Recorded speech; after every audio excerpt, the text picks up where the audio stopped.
So find derivative of 1, 2, 3 आणि हा चौथा जो आहे if y is equal to sin theta plus 3x raised to 5 minus sec x find dy by dx हे फक्त याच्यासाठी आहे आणि बाकी 1, 2, 3 साठी find derivative of the following 3. ठीक आहे. So y is equal to sin inverse x minus tan x. काय लिहिणार? Differentiating both sides.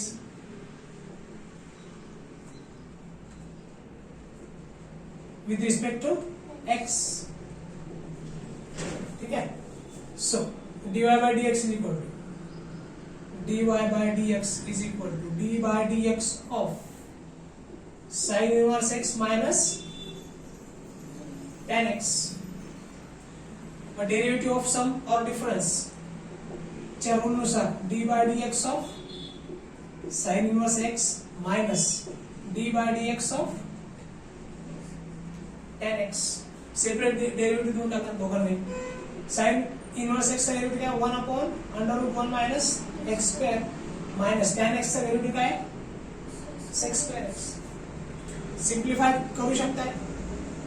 1 minus x square जो आहे अंडर रूट मध्ये तो एलसीएम घेतला. इथे 1 minus sec square x in the bracket under root 1 minus x square. हे पण उत्तर बरोबर आहे. हे पण उत्तर बरोबर. ठीक है. So what is next? Second, y is equal to 1 upon root x plus 3 by x raised to 5 minus cosec x. Proper sentences लिहायचे. Differentiating both sides with respect to x. Derivative काढायचं म्हणजे काय? dy by dx काढायचं is equal to d by dx of 1 upon root x plus 3 by x raised to 5 minus cosec x. हे छोटे problems असल्यामुळे आपण या प्रत्येक स्टेप्स लिहितोय. मोठ्या मोठ्या प्रॉब्लेम मध्ये आपण ह्या प्रत्येक स्टेप लिहिले नाही तरी चालेल.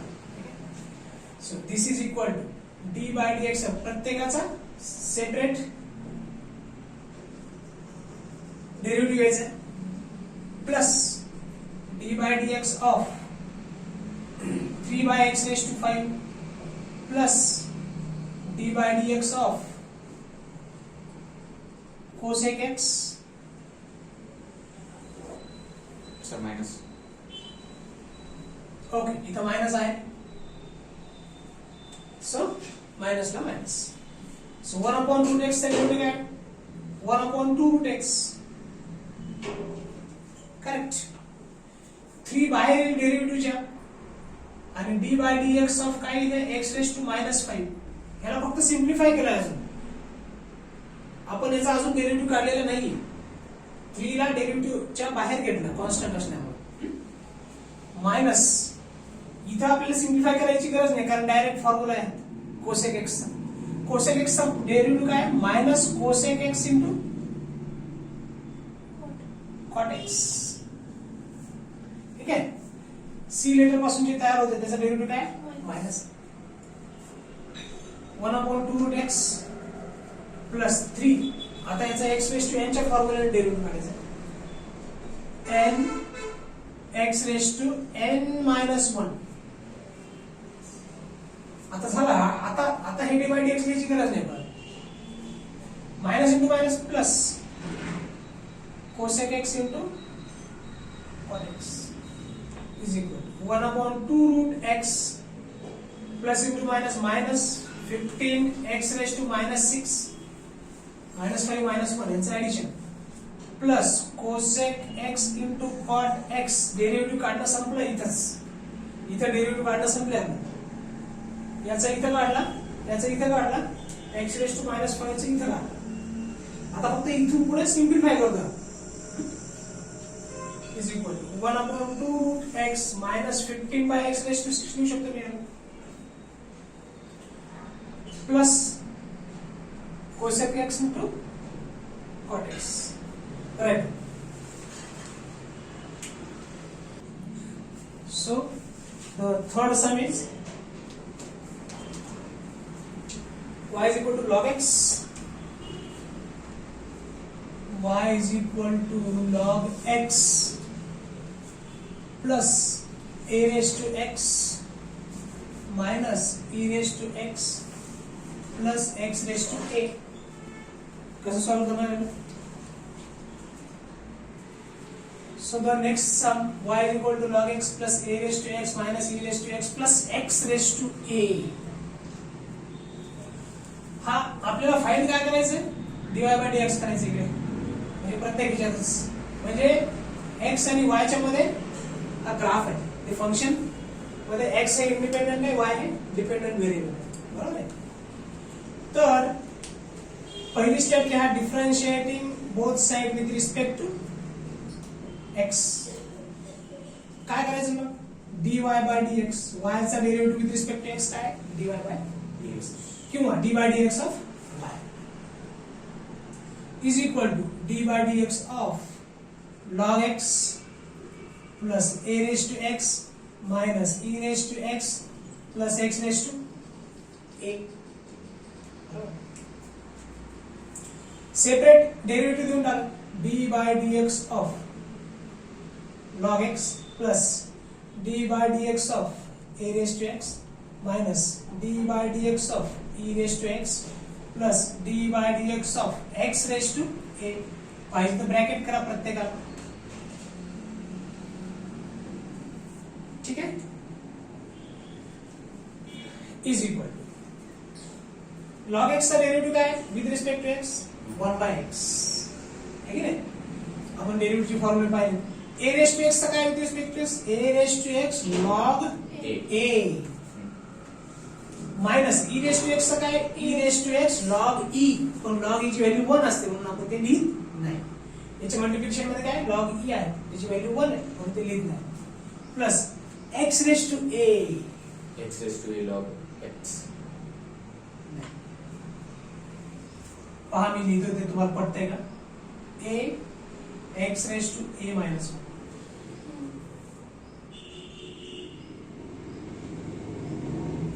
इथं x आणि y सोडून सगळे कॉन्स्टंट आहेत. n असो, b असो, p असो, q असो, z असो, काही असो.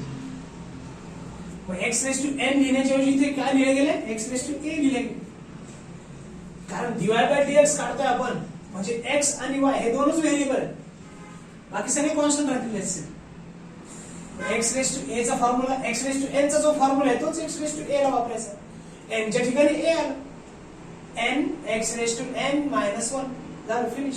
असंच ठेवायचं, ठीक आहे? So this is the final answer. LCM काढायची काही गरज नाही.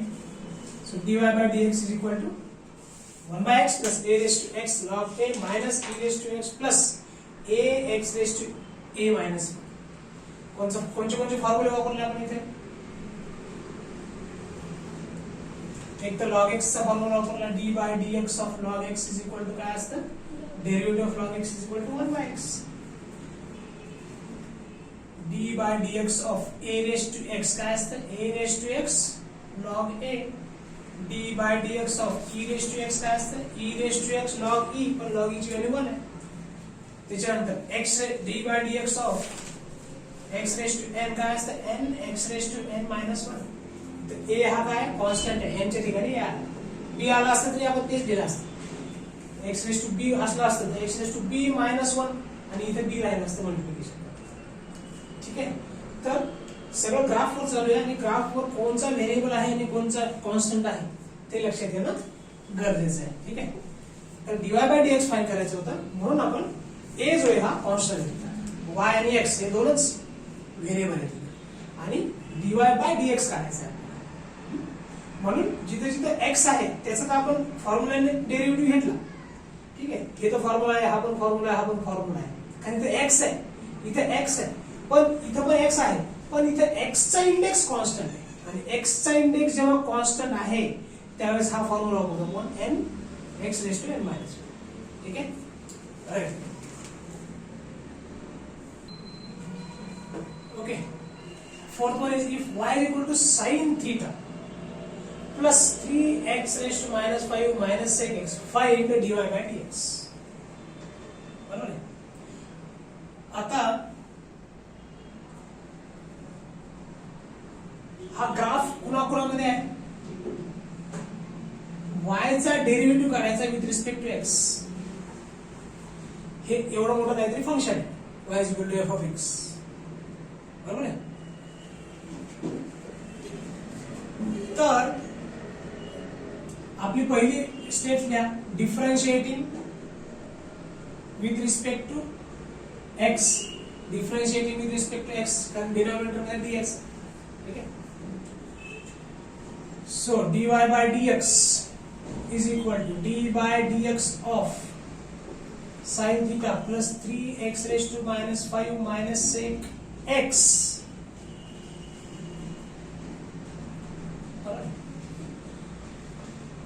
सेपरेट घेऊन टाका मग, d by dx of sin theta plus d by dx of 3 into x raised to minus 5 minus d by dx of sec x. बरोबर आहे इथपर्यंत?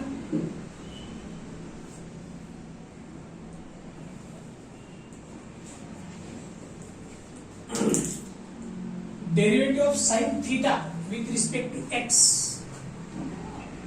काय?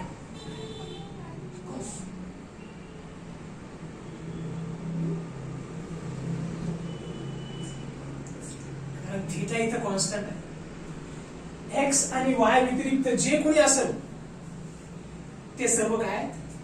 कॉन्स्टंट आहे. साइन का ट्रिग्नोमेट्रिक फंक्शन आहे, त्याचा अँगल काय? थीटा आहे, एक्स नाहीये. एक्स असला असता तर आपण इथं कॉस एक्स लिहिला असतं, पण इथं काय? थीटा आहे. थीटा हा वाय किंवा एक्स पैकी कोणी आहे का? नाही.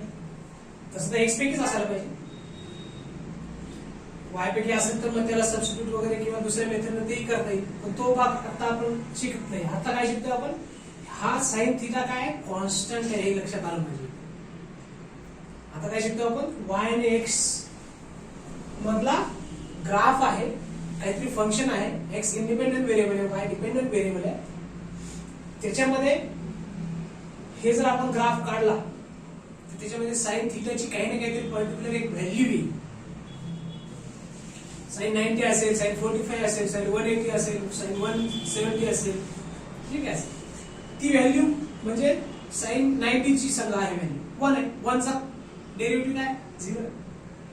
साइन थीटा काय? इथं कॉन्स्टंट आहे, म्हणून त्याचा डेरिव्हेटिव्ह आपण 0.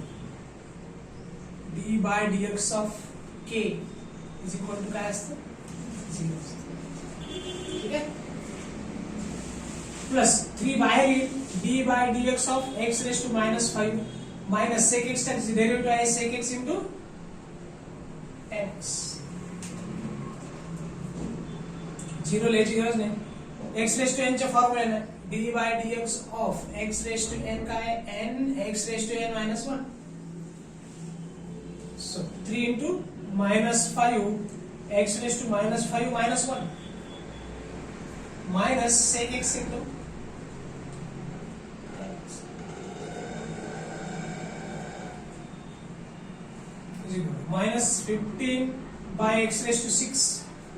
x raised to minus 6 है, खाली में x raised to 6 भी, minus sec x into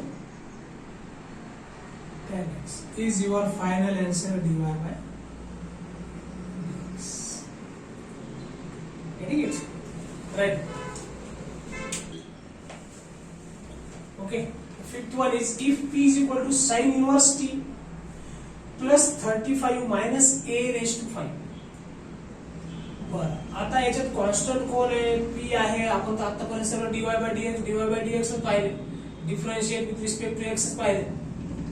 कारण आतापर्यंत वरच्या 1 2 3 आणि 4 नंबरच्या प्रॉब्लेम मध्ये ग्राफ हा एक्स ऍक्सिस वर एक्स होता आणि वाय ऍक्सिस वर वाय होता. समजा ही कर्व आहे कुठली तरी, ह्या पॉइंटवर आपल्याला स्लोप काढायचा आहे, म्हणजेच टॅन्जंट टॅन थीटा काढायचा आहे. तर आपण टॅन थीटा इक्वल टू काय असतं? dy by dx. म्हणून सगळीकडे dy by dx काढले आपण. पण आताचा जो ग्राफ आहे तो जर तुम्ही प्रश्न पूर्णपणे पाहिला तर फाइंड डीपी बाय डीटी विचारलेला आहे. म्हणजेच काय, डीवाय बाय डीएक्स काढताना आपण काय वाय ऍक्सिस वर आणि एक्स ऍक्सिस वर एक्स डीवाय बाय डीएक्स काढतो. पण डीपी बाय डीटी काढताना टी कुठे असेल, एक्स ऍक्सिस वर असेल किंवा हॉरिझॉन्टल ऍक्सिस वर असेल, आणि पी कुठे असेल, व्हर्टिकल ऍक्सिस वर असेल आणि वाय किंवा वाय ऍक्सिस वर असेल. P is the function of t, y is the function of x, y is equal to f of x, पण इथं p is equal to f of t. बरोबर आहे.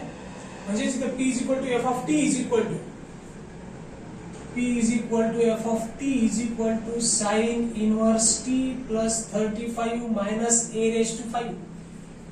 आता p आणि t व्यतिरिक्त सगळे काय आहेत तिथं कॉन्स्टंट आहेत, सगळे कॉन्स्टंट्स आहेत. A b c x y x x y z a हा a raise to 5 10 raise to 5 लिहितो ना आपण, 10 into 10 into 10 into 10. हे किती वेळेस आहे, a into a into a into a raise to 5. A constant आहे, 5 तो कॉन्स्टंट आहे त्याचा इंडेक्स. ठीक आहे. 5 रेस टू एक्स लिहिलंय का इथं, 5 रेस टू ए लिहिला असतं तरी कॉन्स्टंटच आहे. आलं लक्षात. मग पी आणि टी च्या व्यतिरिक्त सगळे काय आहेत या एक्सप्रेशन मध्ये, कॉन्स्टंट आहे. कॉन्स्टंटचं डेरिव्हेटिव्ह काय असतं, 0 असतं. मग इथं काय लिहिलं मी आता, differentiate with respect to x लिहायचं का, डिफरन्शिएट विथ रिस्पेक्ट टू कोण, प्रश्न बघा, t. Differentiate with respect to t. ठीक आहे. Differentiating with respect to t, dp by dt, dp by dt काढायला सांगितलं आपल्याला, is equal to f of t. काही लिहित नाही आता मी. एफ ऑफ टी म्हणजेच काय, पी आहे, sine d by dt of sine inverse t plus 35 minus a raise to 5. Derivative separate देऊन टाका प्रत्येकाची आपापली. D by dt of sine inverse t म्हणजे डिनॉमिनेटर मध्ये जर जे व्हेरिएबल असेल ते व्हेरिएबल इथं पाहिजे function, plus d by dt of 35 minus d by dt of a raised to 5. So d by dx of sin inverse x आहे 1 upon under root 1 minus x square. पण इथं x आहे तर इथं पण x आहे. पण इथं टी आहे डिनॉमिनेटर मध्ये आणि साइन इनव्हर्सच्या नंतर ब्रॅकेट मध्ये देखील टी आहे. मग हे डेरिव्हेटिव्ह काय आहे याचा, d by dt of sine inverse t चा 1 upon under root 1 minus t square. याच्या अगोदर आपण एक्स आणि वाय च्या व्हेरिएबल मध्ये घेतलं होतं, पण इथं डीपी बाय डीटी विचारलंय म्हणून इथं टी आलं है ना. डिनॉमिनेटर मध्ये टी, इथं साइन इनव्हर्सचा अँगल देखील काय आहे, साइन इनवर्स ब्रॅकेट मध्ये काय टी आहे. म्हणून d by dt of sine inverse of t is equal to 1 upon 1 minus t square. ह्या फॉर्म्युल्यानुसार आपण घ्यायला लागेल. हे कोणासाठी आहे, डीवाय बाय डीएक्स साठी, d by dx of sine inverse x. ठीक आहे. D by dt of sine inverse t is equal to 1 upon 1 minus t square plus 35 काय कॉन्स्टंट आहे. पी किंवा टीच्या पैकी कोणतरी आहे का इथं, डिनॉमिनेटर जरी असला तरी हा मात्र कॉन्स्टंट आहे. ठीक आहे. So d by dx of k काय लिहितो आपण, 0. Derivative of constant is 0. मग डी बाय डीटी असो, डी बाय डीपी असो, डी बाय डीएक्स असो, डी बाय डी थीटा असो, डी बाय डीटी असो, सगळ्या कॉन्स्टंटचा डेरिव्हेटिव्ह काय 0 प्लस ए रेस टू 5 पण काय कॉन्स्टंट, ए रेस टू 5 पण काय कॉन्स्टंट, प्लस च्या ऐवजी इथं मायनस 0. ठीक आहे. 10⁵ ला आपण 10 into 10 into 10 into 10 into 10 लिहू शकतो की नाही? मग ही पण एक कॉन्स्टंट व्हॅल्यू आहे ना. a च्या ऐवजी इथे 10 आहे किंवा 10 च्या ऐवजी इथे a, 5 ला 5. a into a into a into a into a हे काय कॉन्स्टंटच आहे. सगळे 5 वेळेस 0 लिहिण्यापेक्षा एकदम 0 लिहा. बरोबर. सो a⁵ ही कॉन्स्टंट क्वांटिटी आहे किंवा इथं t च्या फॉर्म मध्ये काहीच नाही, व्हेरिएबल नाही, टी व्हेरिएबल नाही, म्हणून पूर्ण रकम काय झाली? कॉन्स्टंट. ठीक आहे. So your final answer will be dp by dt is equal to 1 upon √1 minus t square. Concept is important, understanding is important. So understand when what is to be find. ठीक आहे. आणि constant कोण कोण आहे त्याच्यामध्ये ते पण आपल्याला लक्षात येणं गरजेचं आहे. आपण नेहमी dy/dx म्हणतो आणि मध्येच जर dp by dt म्हटलं की आपल्याला कॉन्स्टंट कोण आहे आणि व्हेरिएबल कोण आहे ते लक्षात येणं गरजेचं आहे. त्यासाठी ग्राफ वर येणं गरजेचं आहे. ठीक आहे ना. राईट.